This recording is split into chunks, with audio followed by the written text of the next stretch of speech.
My name is Arit Gadish. I'm the chairman of Bain & Company, and on behalf of all of us, welcome to this panel about the future of consumption. Zara, I don't know where she is the lady who actually is the head of the initiative in the World Economic Forum. And thank you for managing this so far and guiding it. A couple of facts just before I introduce the panel. The world GDP is really driven by consumer spending. 60% of the world GDP is consumer spending. And it's really one of the most significant factors or drives behind economic growth. And it is part of everyone and everybody's life all the time. And it's changing fast. For example, on present trends, China will replace the United States as the #1 consumption economy. And India will replace Japan as the third in 10 years. The consumption basically is going to move to the east. 60% of it is going to be in Asia-Pacific region, increasingly in cities, in urban environments. And consumers in developed countries and in China are getting older. So for multinationals, like we have here, consumer demographics will change massively for everybody. Then technology is really changing every facet of consumer spending landscape or environment. For example, it's no longer necessary to talk or address broad audiences by mass media. The future, and it's almost here, is really about big data, about machine learning, about micro-targeting, and really sort of almost approaching, or with the objective of approaching, a segment of one. But there are some questions about privacy, and you'll see as we go through it, there are questions that remain on almost every topic. Historically, shelf space in bricks and mortar was necessarily limiting consumer choice. The internet is just this vast, infinite shopping aisle which can cater to everybody's whim. But what about the desire for experience? What about the human touch that people are talking about? Consumers have started sharing major assets like cars and apartments. There's a question about what they will share next, and what about regulation as well? Consumers are looking for more and more as technology makes it possible to do more and more. So they're asking for more customization, experiences versus products. Instant gratification. I want it now, where I want it, and exactly the way I want it. It's a question about what's next.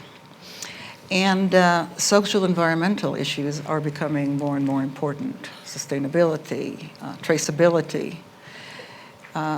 Will consumers pay for them? So it's actually a very exciting time. A lot of innovations that one can see coming from all those changes. But excitement is also the flip side of some anxiety and the need to adapt fast. And to talk about this changing consumer world, we have four CEOs of great companies.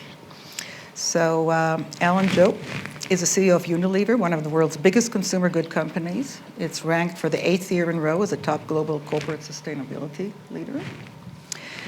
David McMillon, next to him, is the CEO and chairman of Cargill, the world's largest agricultural commodities trader, as well as the largest privately owned company in the world. Steve Rusckowski is CEO and chairman of Quest Diagnostics, one of the world's leading providers of clinical diagnostic services. And Doug McMillon is the chief executive officer of Walmart, the world's largest retailer and largest company by revenues and employees. Let me start by asking all of you a question, and if you can focus on how it's relevant to your industry in particular. We have commodities, we have health services or special services, we have consumer products, marketing, and manufacturing, and we have retailing. What is the most important consumption trend that you observe in your industry? And let me start with Alan. Well, thanks, Arit, and thanks everybody for coming along. We are seeing seismic changes, and we're projecting the continuation of enormous change. The world is polarizing enormously, huge de-averaging taking place, and shifts in consumption, the reliable developing and emerging world where we would rely on countries like Brazil, like Southeast Asia for year in, year out steady growth is being disrupted, much more volatility geographically. The United States remains an attractive growth market for us, and China becomes one of our most reliable sources of growth year in, year out. So we need to think about China as the new stability in consumer consumption. And that volatility also extends to demographic trends where you need to de-average. There are countries which are extraordinarily young in their profile. So when we think about doing business in India or Bangladesh or Nigeria or the Philippines, markets where Gen Z is the biggest cohort in that country. And at the other end of the spectrum, you've got markets like Japan and increasingly China, parts of Western Europe, which are aging very rapidly. So I could go on and on, but I think the main point I would like to make is that averages are meaningless, that there's a new shift geographically, and something I'm sure we'll come on to, which is micro-targeting and ensuring the relevance of your offering to highly differentiated groups of consumers is a big part of how we're thinking about the world right now. Yeah, I think, good morning, everybody. I think one of the key trends in consumption of food is trust and transparency in the system. And as well as, I mean, as you think about trends in food and consumer product consumption, it's an incredible time in the industry right now of change of, as Alan said, technology, of changing demographics which drive consumption patterns. But I think there's been a lot of talk in just the last 24 hours about the Edelman Trust Index and a lot of people looking more and more to business or to their companies as a trusted source relative to, say, politicians or the media. And I think it's similar with the food supply chain. People want to know, they don't just look at a label and say, oh, I trust that brand, or I've been eating that my whole life. They want to know who made it, and not just the end manufacturer. They want to know who's in the supply chain. What are their ethical standards? How do they treat people? How do they treat animals? How do they treat the environment? So I think transparency in food manufacturing and in the supply chain is vital right now. But more and more people are making value-based purchasing decisions around their food. They identify, a part of their identity is created more and more around what food do they purchase and therefore consume. So this is driving massive changes, as Alan said, whether it's customization or offering differentiated products, but it's also offering choices to consumers. People want to consume things in different ways, whether it's GMO or non-GMO, sugar-free or with sugar. So that's something that we're seeing in our business and also in our customers' business as a major trend in food consumption today. From a health perspective, three things. One is consumers now are much more engaged in knowing everything about their health. It's clearly a growing trend.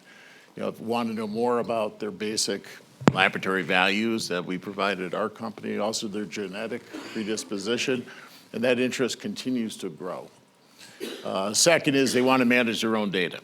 So we all have access now to smartphones. We want to have continuity of the data independent of who you might work for, what a doctor you might see, or what healthcare insurance company you might be provided, or what country you live in. So you want to manage your own data. And the third is they're much more involved in choices of delivery of care and how they manage their lives. They're no longer going to rely on the healthcare delivery system to make those choices for them, so therefore they're much more engaged in that. And before they engage with the healthcare delivery system, they interrogate it to understand their options. So 3 significant changes. I think from a retail point of view, I'd bring up 2. The first one is related to time and convenience. When you think about retail and dimensions, price and value have been, always will be important. Assortment has been redefined into millions and millions of items. And on the experience side, people expect and want us and others to be more anticipatory, literally take all of the friction out of this. We anticipate a future where if you divide items into wants and needs, the things that they need all the time, we're going to provide to them much more like a service. You start to think about Walmart as a service instead of just a merchant. Those repeat items will just be kept in stock for you in your home in a cost-efficient manner. On the kind of wants and discovery side, people will still search for experiences in store through VR and other types of technologies. But that's what we're expecting to happen as it relates to time and convenience. And then the other trend is consistent with what some of the others have said about how the product's made and how it's delivered and the amount of visibility that people want to have into how people were treated in the supply chain, the environmental aspects of the items, all the things we're doing to try and make a difference globally, but also things that happen locally. This sense of community is even more important in building trust and demonstrating that you're doing good holistically, locally, as well as globally is increasingly important. Thank you. You've touched on a lot of those themes that I'd like to actually continue to develop as we go along. Let me start with a question I'm going to direct to Ellen and Dave initially, and obviously pitch in. You both mentioned the fact that consumers are wanting more and more customization. You're getting the data that they wanted, and we know that they actually want to react to that. But you're both set up to do for scale, for efficiency and cost saving. So there needs to be a balance between being able to customize and being able to do what you always did, which there's also a lot of people who still want that. How do you optimize for those 2? You're quite right, Orit. The consumer products industry has been operating on basically the same model for 100 years, which is mass groups of consumers being offered mass manufactured products, sold through mass channels, and talked about in mass communication. And technology is completely breaking that down. And so after 100 years of evolution, we believe that the consumer products industry is now at a tipping point of revolution. And I don't agree that we need to be able to handle audiences of 1, but we need to be able to manage much, much smaller, more homogeneous groups. And we have a point of view on how to do that. It's quite a simple point of view, which it begins with making sure that all of our brands are very clear on the purpose that they serve. How are they making society or the planet a little bit better than the alternative choices? That is an absolute magnet for consumers, and we see dramatically better growth on brands that compete on purpose. Then we should not create interruption-based advertising. We need to generate content that is extremely relevant to a smaller group, smaller segment of citizens. And finally, we then deliver that content using all the tools of big data and digital distribution, working with our offline and online partners in a much more targeted way. And yes, we're moving towards segments of 1, but we can take a lot of steps by moving to narrower segments rather than the old spray and pray model of mass communication that our industry has used for 100 years. Spray and pray, that's a good one. I like that. Yeah. Snappy little soundbite there. That's good. I think that it starts with innovation. And so one of the things Cargill is doing and has been doing, but whether it's R&D or technology or digitalization, we've got to be able to deliver a greater choice of products to a consumer base that is demanding different things with different preferences to my comments from before. So for example, rather than debate, okay, non-GMO foods. And so one side says, there's no evidence that shows that GMOs are harmful for human health. Another side says, there is that evidence, or I don't want to eat GMO-created goods. And so rather than say, well, one's right and one's wrong, we're going to offer the choice. So for example, we have a regional poultry customer in the US that wanted to have a non-GMO certified chicken. So with the Blue Butterfly from the GMO-free project that certifies no GMO products were used in the feeding of these animals or in anything along the way. And so we developed a GMO-free feed so that they could certify. And so it's what they want to serve their consumers. It's the brand that they want to build. It's not a huge company. As I said, it's a regional poultry producer. But you've got to be able to have the efficiency and agility to be able to have the products that our customers, in this case, retailers or food manufacturing companies, can deliver to their consumers, to be able to do it in an efficient way through your R&D, but also through your supply chain efficiencies as well. So to Alan's point, it's not going to be, to a market of one, but you've got to be able to offer a variety of choices to a consumer base that is increasingly demanding those choices. Let me just push a little more before there's still a lot of people there who still want the mass, give me low cost something. And the question I'm really trying to get an answer from or indication for is, how do you manage between the two? In commodities, it's really all scale, huge thing. All of a sudden it's a great opportunity for premium products, if you will, because you're hitting exactly what they want. But there's a cost associated with that, and our consumers paying for it. The data in our portfolio supports your hypothesis.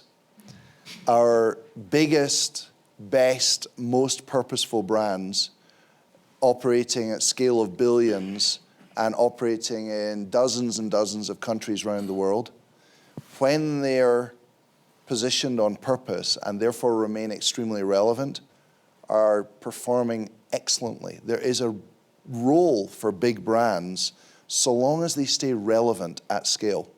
And at the other end of our portfolio, the independent, niche, small brands that we've either acquired earlier in their life or have created and launched ourselves are also absolutely booming. Unfortunately, we have a segment of our portfolio that sits somewhere in the middle that looks a bit more like an old-fashioned assortment, where they're not competing on purpose, they're not staying as relevant as they should, and they're struggling a little bit. So our evidence, the data from within our portfolio supports your assertion. David, anything you want to add? Yeah, I mean, the handling and the transportation of commodities ultimately is a bulk game at scale, just because of the sheer volume involved. But that's what I was saying. What I was trying to say is, I think the manufacturing or the innovation process has to become more efficient, so that once you achieve your scale on the front end, so there always will be that scale because of bulk commodities, because of products that will remain constant over time. But you've got to be able to differentiate through value added, and the presumption, which I think it's still being written, that the consumer will pay for that differentiation. At some point in time, you could say GMO free versus traditionally produced products, or with different kinds of sweeteners will be priced the same. There won't be that price differentiation that is evolving today. Doug and Steve, you both wanted to add something? Steve? Yeah, healthcare is an interesting industry where I would argue on one hand, we need to become as an industry more industrialized. It's very much a cottage industry. I come from the United States. It's very fragmented. There's many ways of doing things. There's a lot of variation around that. So many parts of the healthcare delivery system are trying to harmonize or trying to consolidate and trying to gain scale. So it's a game of scale because we're dealing with large volumes and large populations and large costs. At the same time, one of the solutions to the problems of healthcare is actually to do a better job of customizing. And this takes the form in medicine around precision medicine. So as we go to lower cost per serve students of care, the recipe of how you care for that person be more determined based upon their genotype, and specifically which drugs will work or will not work. So yes, we need to industrialize. At the same time, customization could provide value by lowering costs and getting better outcomes. Boy, that is a real need, not just a want, to use Doug's you had something to add? Just that I think the way we use data and monetize it around the company may be different, whether it's Flipkart in India or a Walmart business in the United States. And generally speaking, everywhere, the cost of customization will continue to come down because of other enhancements that are happening. So on our side, there's the commercial sense, the question that you're asking, and then there's also a set of questions around privacy and how principled we want to be about what we do and how transparent we are as we strive to not surprise people with it. And then there's the security side of it. And you have to think about all of those pieces as you make these choices. That's great. I also assume, we won't get into the discussion, that actually the flip side of technology, getting consumers really the upper hand in knowing what they want and communicating to you, there's also the technology can actually help you with efficiencies and security, privatization, so on and so forth. Doug, I'm going to start with you this time. How do you balance online and offline? What is the role of each in the future, and are they competing or are they complementary? Yeah, 100% complementary. I think that... That's a strong statement. Yeah, 100%. I think we see all this coming together at the customer level, the individual level, the family level. And yes, you can measure around the world the growth of kind of non-e-com and e-commerce and see the differences in the growth rates. And what those tell you is that customers want convenience and broad assortment, and they're speaking very clearly about what it is they want today and what they'll want tomorrow. But we see this all coming together. At Walmart, when a customer shops online as well as shopping in the store, they spend twice as much with us, and our volume in stores goes up. So once they kind of solidify that they want to be with our brands in our ecosystem, that's the way that the math works. So we are driving to create more and more digital relationships around the world to deliver a seamless omni experience. If you want to return an item to the store, you can. If you want to shop on your app one day with your voice one day, come to the store a different day because you have a different use case, that's fine with us. In the U.S., the grocery pickup business has grown, and it's one of our highest NPS scores in the entire company. But delivery is now starting to scale in the U.S. and around the world. Delivery is scaling, especially in urban areas, in a big way. But a lot of that delivery business is being done with stores as fulfillment centers. So it's increasingly hard, it has been for some time for us, to break out what's stores and e-com.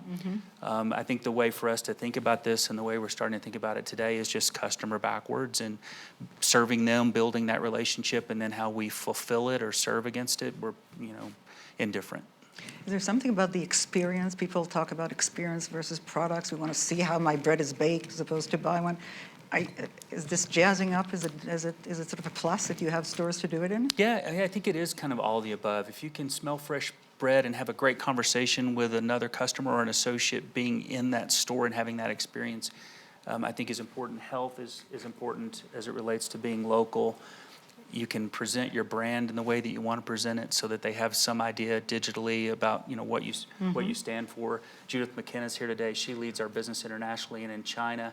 And we're finding when we open a Sam's Club in part of Shanghai, our digital business goes up because the brick and mortar presence complements that aspect of how the members think about us. And I think it's true vice versa. I think you just heard a part of the strategy of what people are so amazed about Amazon and Alibaba buying into stores. I think that was a good explanation for it.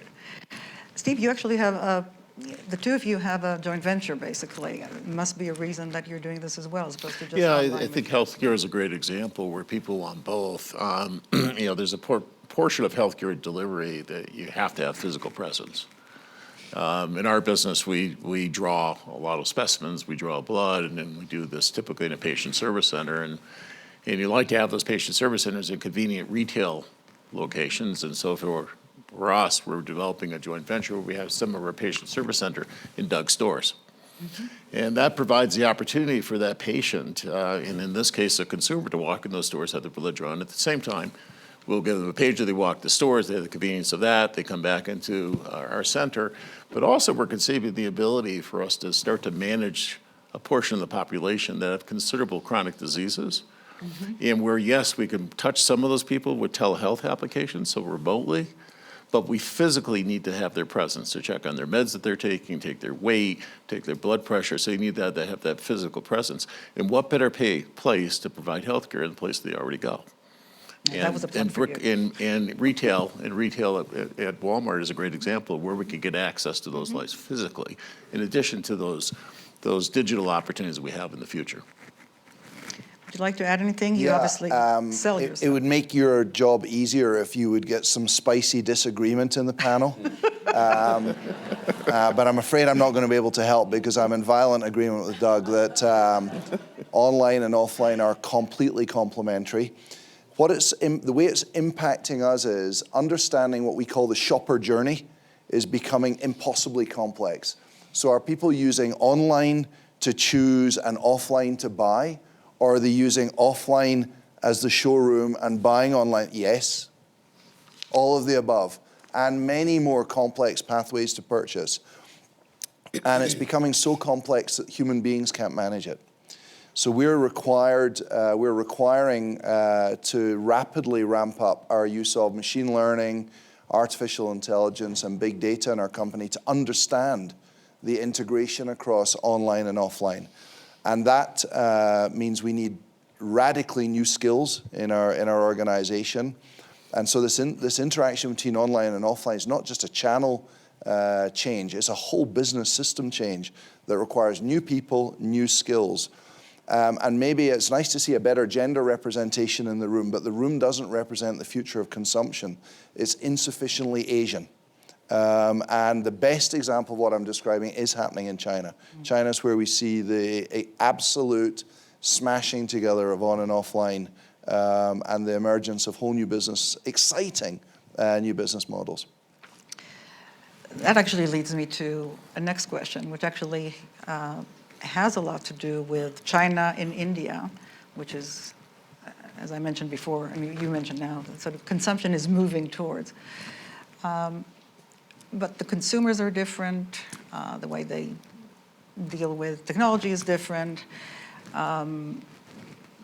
You have Flipkart, and they actually, I know something about them, and they have their Indian way of doing things.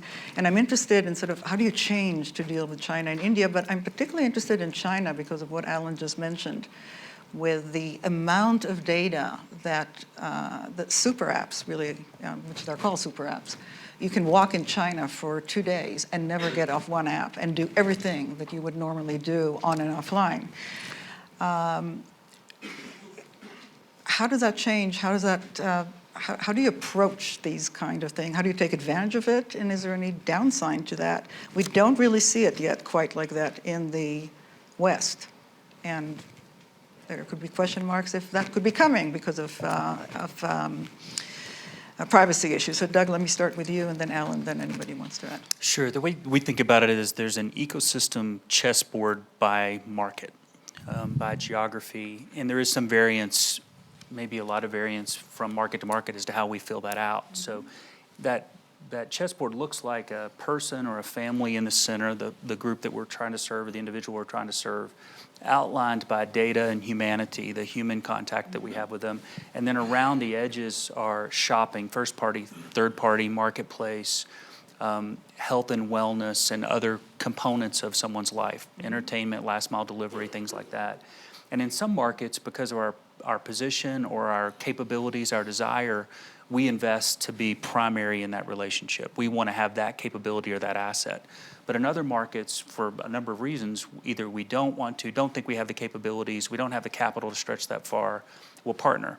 And in the case of China, we've taken an approach that includes a relationship with JD and Tencent. We've invested in JD.com, and we're using that teamwork, those relationships to try and serve customers with a holistic solution to their life, including food delivery. So we bring fresh food supply chain and other things to that relationship, and our partners bring other things. In the U.S., we'll do a better job of building that out, and one of the reasons why we were so attracted to Flipkart is because Flipkart has already been doing that. You could see the chessboard as we looked at that acquisition, and it really resonated with how we view strategy overall. It's more than the sum of the parts. That's great. Alan, do you want to pick up from where you left before, and then the rest of the... Maybe just to say that we are fed a diet of stories that originate on the west coast of the United States and the tech ecosystem that lives and has originated there. But if for a glimpse of the future, I think getting really deep into and understanding the whole Tencent and Ali ecosystems in China, it's extraordinary. The seamless integration of social, search, payment, all the different apps that we use in the West in utter integration is changing consumption in China. And people are using the Tencent and Ali platforms for everything that they buy. Absolutely, the snack that I want now, the cup of tea I want delivered to my office, all the way through to buying durables and even homes. And it's hard. It's so different from the Western ecosystem, and I would argue in many ways dramatically superior. And so it's really changing consumption in Asia. It's not unusual for a customer of ours in China to get a delivery from our stores in under 15 minutes now using these apps. And it's for about $1, $1 US. Or while they're cooking and they see they don't have the onions they need, It's really on demand. Yeah.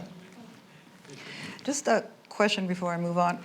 There are some benefits that you didn't touch on. For example, I know that you mentioned before, launched a skin line for, I think it was pollution, anti-pollution, with Alibaba, and that it was not only what the consumer wanted, but it was also a much faster way from conception to testing to actually having out the shelf. Yeah. How do you repeat that somewhere else? Well, what we did was we noticed that there was a pollution problem in China. Through our deep and intensive listening mechanisms. And we approached Ali and said, hey, how do you fancy co-creating a brand? And the Ali team synthesized and shared all the information and insights they had from across search and social and purchasing behavior around pollution. And we co-created a brand. It's called Purify. And we didn't use conventional test methodologies. We actually put it on the Ali platform as if it was for sale, and learned what worked and what didn't work, and wrote some apology letters to the people who purchased a brand that hadn't been born yet.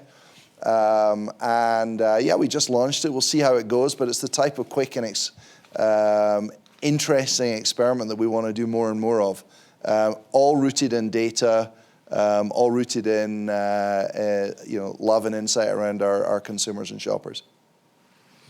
Any other comments? Actually, I have a question that I think is relevant to all of you. Every company is now becoming a tech company or a digital enterprise. And in fact, I know that all four of you have said that about your own companies. What does it mean to become a tech company? I don't mean just what technologies are you using, but how does that change the way you're structured, the way you think about your ecosystem, your partnerships, the budget, the talent? I'll start with you because you're close. I think one of the more interesting things that's happening inside our company is that we're literally changing how we work. So, we had silos that sub-optimized, a logistics team, a merchandising team, an operating team, and we're building scale with that specialization. And today, increasingly, we have a product mindset working in an agile fashion, starting with customers and customer journeys, more like a traditional technology firm would have started, I think. That requires different talent with product managers. It requires different speed, and we're seeing more effectiveness. What we ship, what we deliver hits the mark more often. It's faster and it's lower cost by working that way. Pretty big shift. It requires data to be accessible. It requires tech teams, engineering to be part of the process in a different way.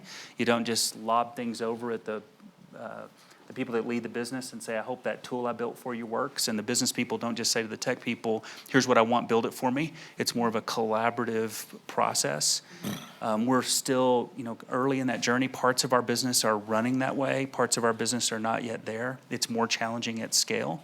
But we're making progress achieving that, and I'm convinced that's the way the whole company has to work. Very interesting. Steve? Yeah, there's two parts of it. One is the science piece, and yes, we run the world's largest medical laboratory. But what the world has changed and what science has changed is less and less of the value of what we do has to do with the laboratory science and more have to do with the information that we glean the insights from and then how we explain it increasingly the information we're providing is incredibly complicated, particularly in the field of genomics. And so when we talk about our business, we talk about our business not being a laboratory, but diagnostic information services, And more the value of healthcare will be in that information and services layer. For all intents and purposes, that's the definition of tech. Right? The second piece is the consumerization of healthcare. We talked about the industrialization of healthcare. Well, there's a consumerization of healthcare. And so we brought many of the contemporary consumer tools now to our experience and put a lot of energy around developing those tools. So getting rid of the clipboards you would find typically in a medical office building, that is now a kiosk. The display instead of a whiteboard, the ability with a smart app that we provide to be able to schedule appointments, see wait times, get your results on your smartphone, and oh, by the way, be part of an environment that Apple Knives provide to managing all your health data. So very much tech-oriented. So we're clearly moving away from being just a laboratory to a diagnostic information services company that's focused on the consumer. David? I think the two things that come to mind, I would say, are talent and then unusual or unexpected partnerships. So from the talent standpoint, obviously, you have to become tech-enabled and bringing in a different skill set of people, younger, who've grown up with technology versus, our company is an older company, 153 years old, so you've got people that have been there a long time, and maybe they're scared of technology. So you've got to be able to disrupt your own, I'll call it your social structure, or your culture structure inside your company. We started something called Cargill Digital Labs, put it in a separate building, kind of isolating it from, headquarters so they don't get suffocated or feel like they're part of a big company. And that's where they've invented everything from simplifying logistics for corn delivery in South Africa to being able to have a VR view of a plant design and construction somewhere around the world. And so I go over there and I don't even recognize my own company sometimes based on the people that are there and the things that they're doing. In terms of the partnerships, so we just formed a blockchain to create greater efficiency for the shipping of bulk commodities. And the partners in it, or the members of the initial founding members of this blockchain, which is called BEAT, which is Bring Efficiency to Agricultural Trading, are Archer Daniels, Bunge, COFCO, the Chinese SOE, Dreyfus, and Cargill. And I had somebody call me up, almost, a former employee, executive, incredulous that we would be partners with what had previously been seen as the enemy. I mean, back in the 1990s, ADM and Cargill were bitter enemies. But let's face it, technology is, you have to change the way you think about your competition, and your competition may be your partner. In this case, it is. If you don't think that way, you're gonna shrivel. You're gonna lose your edge. And so in that case, we've got, where we compete with them in one arena, but in the case of this blockchain for shipping has something like 250,000 manual transactions every week, worldwide shipping. It's an inefficient industry. But a blockchain with major shipping parties like the ones I mentioned can create greater efficiency and greater savings. It is really an interesting shift to literally wouldn't working have- with yeah. all your competitors. Exactly. Because technology says you can and should. You have to. I don't know where to start. Technology is changing every single dimension of our business.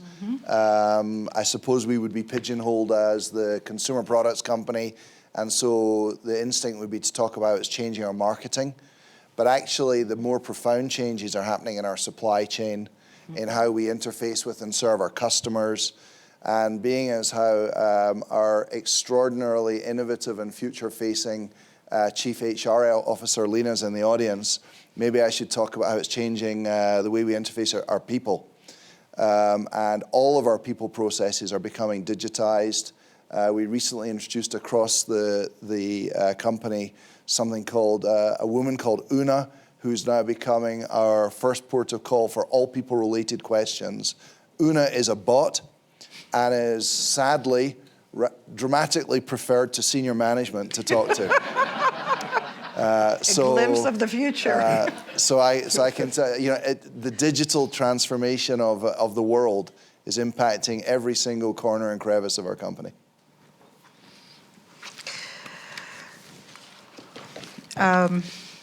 It's absolutely fascinating.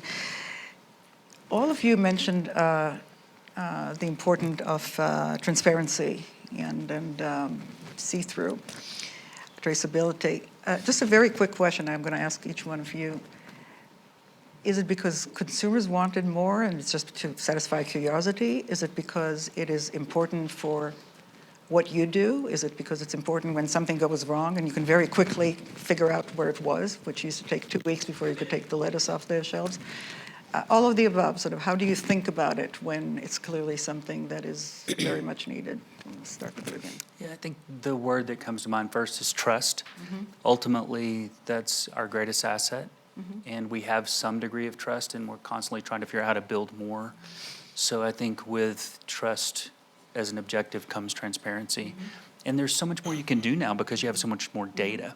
So our mindset is to set goals, be clear about those goals, be clear about when we achieve them, be clear about when we are not achieving them and why and what we've learned from that experience.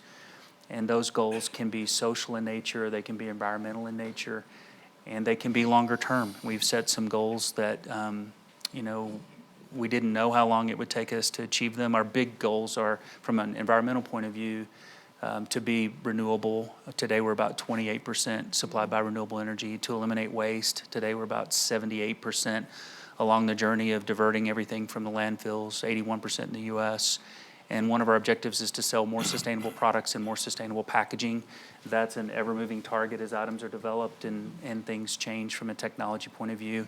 And in some cases, we can set interim targets, like eliminating a certain amount of greenhouse gas. In the beginning, a few years ago, we had a goal of eliminating 20 million metric tons.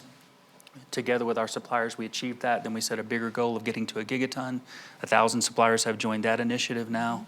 So I think the importance of transparency is ultimately related to, can you trust us as individuals, as a team, as a company, to do what we say we're going to do and to tell you when we fall short? Thank you. Steve? I think increasingly throughout the world, in our space in healthcare, people are realizing that they need to be their own personal healthcare advocate. And so to be an advocate, you have to have transparency of what's available on the planet. And so access to what the latest and greatest in terms of diagnosis and treatment and care has become increasingly of interest to consumers all over the planet. And the second part of it is increasingly in parts of this, in the world, particularly the United States, we're paying for more of our healthcare costs out of our own pocket. And what consumers are finding is wide variation in healthcare delivery cost, and so therefore they're getting access to pricing information now. And they realize that if they go to this supplier, it'll be 10% cheaper or less expensive for the same value. And many of those choices are now made by the consumer in recommending to their physician, where in the past it was entirely left to the healthcare delivery system. So transparency around the economics of healthcare is becoming important. David? Yeah, I think it's a combination of your customers. As Doug mentioned, Project Gigaton, we're one of those suppliers that signed up in terms of greenhouse gas emission by 2025. It's your employees, and it's also your communities. I think when you talk about consumers, and as I mentioned earlier, people want to know more about where their food's coming, how is it produced, how did those companies treat the environment, the communities, their employees, animals. So for example, we have a turkey brand in the US, and we had a trial project last year, and we expanded it this year, that allows consumers to read the barcode, and it'll tell the story of the turkey farmer. And they will see that it's a family-owned turkey farm. They've been farming turkeys for 3 generations, and people feel good about that, and they want to feel good about that in terms of making their food choices. And so that's where technology enables that, to tell that story. I think with employees, I try and at least once a year go onto campuses or do an interviewing process so I can see what are you looking for in your employer. And Doug made the point, all of us have made the point, they want to know what is your ethical standards? Can I trust you to be my employer? It's not about give me the rap on millennials, give me a big title and a lot of money really fast in an office, or I'm going to quit. I find it's more with Gen Z especially, what are your ethical standards? How do you treat communities, environment? What do you stand for? They identify themselves with the culture of the company more and more. And then, of course, the communities where you are. You're a guest. We do business in 70 countries. We're a guest in those countries. and we respect the environment and the communities and give back, and that leads to that sense of trust. But I think transparency across all of those constituencies is really, really important today. Ellen, you mentioned blockchain. No, actually, David mentioned blockchain. Blockchain obviously is a technology to trace things, but especially with your products, I can see looking at a turkey and seeing where it came from. It's a little more difficult. What do you do with your products? How are people interested in where it came from, and how do you communicate it to them? I think we've passed a tipping point. There's been a debate raging on whether people are prepared to pay for ethically sourced and sustainably sourced products. That debate's finished. The answer is unequivocally yes, provided you can find a way of making it relevant. There are large groups of citizens who are past that and are becoming angry about issues around responsible consumption and sourcing. And it's quite hard to get your head around climate change. Climate change is complicated, but plastic waste is not. When you see, I sometimes wonder if it's a fair accusation that we're in the branded litter business. Branded what? The branded litter, branded trash.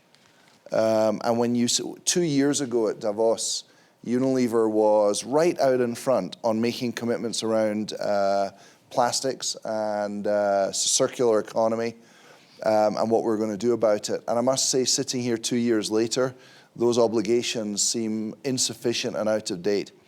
And so, we're quite a simple, pragmatic business. I don't know about simple, but on our, radical. well, we're selling soap and soup. And at the moment, it is very high on our radar to do something about plastic waste that is above and beyond the commitments that we or the rest of industry have made, because that's what people care about right now. Great. I was going to follow up with a question about sustainability trends, but you have answered that. And let me open now to the audience for questions. There are quite a number. Let me start with the gentleman over there, and then you. Thank you all. All your presentations have been incredible, innovative. And Please say who you are. my name is Eugene Maderon from Mexico City. My question would be to Mr. MacLennan. I apologize if I'm not pronouncing it right. Close enough. I'm sorry to spoil the soup, but the Chinese trade wars with the United States, all over the Mississippi, the silos are full, 3 to 4 years of grain standing. What will happen? How do you see that on your sector? And how will it affect you? What'll happen? I don't know. I mean, that's kind of the most common answer that I hear, that I feel relative to trade wars. So some U.S. soybeans are moving to China with this 90-day moratorium, but the U.S. supplied 30 million metric tons a year to China in soybeans, which all of a sudden, to your point, they stopped. It's sitting in silos, it's sitting in farms, prices are depressed. So good for consumers in terms of food ingredients or the cost of food, very bad for the U.S. ag economy, very good for the South American ag economy, Argentina and Brazil to be specific. So I'm going to choose to be optimistic that something comes of trade talks that'll open up again, but very damaging for the U.S. ag economy. There's a question over here. Yeah, I'm Jens Martin Skibsted from Copenhagen. I'm a designer that designs stuff for consumption, and I have a question for Jope. I'm not sure I pronounce the name Alan. correctly. But you can call me Alan. Okay, Alan. For Alan. So this trend of starting to include machine learning in the consumer journey, is that a trend you also see into the actual design of the products that you sell, and how does that work out with the whole movement towards more purposeful designs or products? Yeah. We are preoccupied at the moment with circularity of design. And if you've got some ideas on how we can be more circular in the design of our products, we're all ears. We'll be announcing some initiatives later this week around circular design. But truthfully, we haven't figured out how to really bring machine learning and artificial intelligence into that particular process in our business. There's a question over there.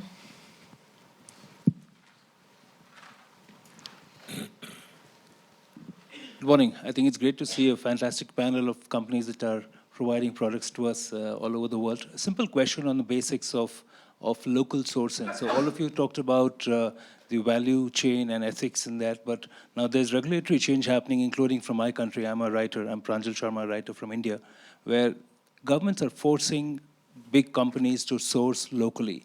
That's important for local producing communities, and that's also important for SMEs, the small and medium companies, as well as a tremendous impact on climate. You don't need to be shipping things from Brazil across to India and then back to some other part of the remote world. What are the companies doing on this, and is that figuring into your priorities, specifically for Doug and Alan? Want to start? Yeah, sure, I'll go first. Around the world, we operate in 27 different countries with retail stores or websites. And the vast majority of what we buy in the countries where we operate.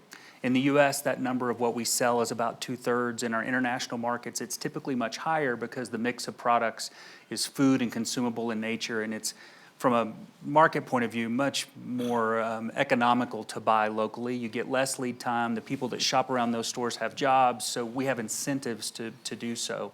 So really the importation of goods is done where we must. So in today's world, bicycles are typically made in China. They're the best value. Those typically go around the world. So in a place like India, we're really comfortable knowing and making commitments to most of our purchasing being local, but we need some rules that enable customers to benefit from a global supply chain. So that's the trade-off. And the changes related to technology are changing those kinds of things all the time. We have a program in the US to try and purchase more in the US. That's now made more possible because of what's happening with automation. So things will move around some, but it'll still be true, I would guess, in 10 or 20 years' time, that the vast majority of what we buy is local. Yeah, quite simply, 90% of what we sell is made locally. And I don't see that changing dramatically in one direction or another. We can only be a healthy business if the communities that we're doing business in are healthy and prospering. And so whether it's from a social, environmental, or economic impact that we're having in the community, that really matters to the health of our business. And so I think we will remain a business that predominantly sources locally, to make locally, to sell locally. There was a question over there. Thanks very much. Trisha de Borgrav, a freelance writer. I just wanted to ask you on this responsible consumption. Is there evidence on the food side of things that consumers are eating less meat? And do you feel some responsibility to encouraging customers and your consumers to make more sustainable choices in that way? I guess everybody can start. Yeah. I'll start it. Yeah, so yes, protein consumption worldwide is declining. And also the nature of protein consumption, so more towards, say, fish and chicken from beef and pork, although pork is the #1 protein consumed in China. Point number 2 is alternative sources of protein. So it's something that we are investing in. We're an investor in a company called Memphis Meats. There's a company called Impossible Foods. We also have a joint venture called Purus for the manufacture of pea protein. So I think that is I'll call that a significant strategic opportunity for a company like us, is alternative forms of protein that are less environmentally intensive in terms of water use, greenhouse gas emission, and land use as well. So I think that trend is just beginning. It's in the low single digits, alternative forms of protein, but I think it's going to grow rapidly in the next 10 to 15 years. I think it's for us to say, consumers, you should be choosing. It's consumer choice, but I think what we as a food industry should be educating them on is that there are choices available to them other than traditional animal protein sources. So that's why I think investment and development of an alternative protein industry is important. Alan and Doug. Alan. Go ahead, Doug. Basically the same answer. I think we're working to create more choice and working with startups and others to put things in front of customers so that they have the opportunity, and trying to increase the amount of education that we provide. There is no doubt that flexible eating with a higher proportion of plant-based nutrition is a worldwide trend. It's a macro trend. And then at a more micro level, the best-selling new product that we launched in our ice cream business called Magnum in Europe was vegan Magnum. So believe it or not, the best-selling Magnum innovation for the last couple of years is vegan Magnum. And if you want the Magnum barometer of what's happening, there's your answer. Does it taste good? It's delicious. They wouldn't be buying it And highly affordable as well. Yeah, with Cargill chocolate. Sorry, there's one last question there.